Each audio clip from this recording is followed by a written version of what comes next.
एक गांव में दो मित्र मुकुल और रोहन रहते थे। मुकुल बहुत धार्मिक था और भगवान को बहुत मानता था, जबकि रोहन बहुत मेहनती था। एक बार दोनों ने मिलकर 1 बीघा जमीन खरीदी, जिससे वह बहुत फसल उगाकर अपना घर बनाना चाहते थे। रोहन तो खेत में बहुत मेहनत करता, लेकिन मुकुल कुछ काम नहीं करता बल्कि मंदिर में जाकर भगवान से अच्छी फसल के लिए प्रार्थना करता था। इसी तरह समय बीतता गया। कुछ समय बाद खेत की फसल पककर तैयार हो गई, जिसको दोनों ने बाजार ले जाकर बेच दिया और उनको अच्छा पैसा मिला।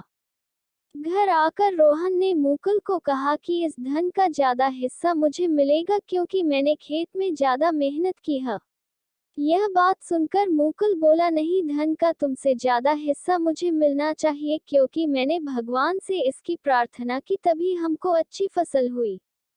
भगवान के बिना कुछ संभव नहीं है। जब वह दोनों इस बात को आपस में नहीं सुलझा सके तो धन के बंटवारे के लिए दोनों गांव के मुखिया के पास पहुंचे।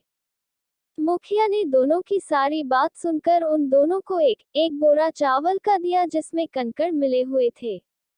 मुखिया ने कहा कि कल सुबह तक तुम दोनों को इसमें से चावल और कंकड़ अलग करके लाने हैं, तब मैं निर्णय करूंगा कि इस धन का ज्यादा हिस्सा किसको मिलना चाहिए। दोनों चावल की बोरी लेकर अपने घर चले गए। रोहन ने रात भर जागकर चावल और कंकड़ को अलग किया, लेकिन मुकुल चावल की बोरी को लेकर मंदिर में गया और भगवान से चावल में से कंकड़ अलग करने की प्रार्थना की। अगले दिन सुबह रोहन जितने चावल और कंकड़ अलग कर सका उसको ले जाकर मुखिया के पास गया, जिसे देखकर मुखिया खुश हुआ।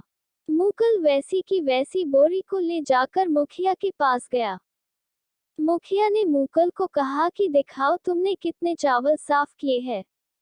मुकुल ने कहा कि मुझे भगवान पर पूरा भरोसा है कि सारे चावल साफ हो गए होंगे। जब बोरी को खोला गया तो चावल और कंकड़ वैसे के वैसे ही थे। जमींदार ने मुकुल को कहा कि भगवान भी तभी सहायता करते हैं जब तुम मेहनत करते हो। जमींदार ने धन का ज्यादा हिस्सा रोहन को दिया।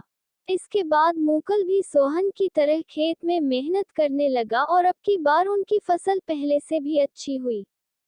हमें कभी भी भगवान के भरोसे नहीं बैठना चाहिए। हमें सफलता प्राप्त करने के लिए मेहनत करनी चाहिए।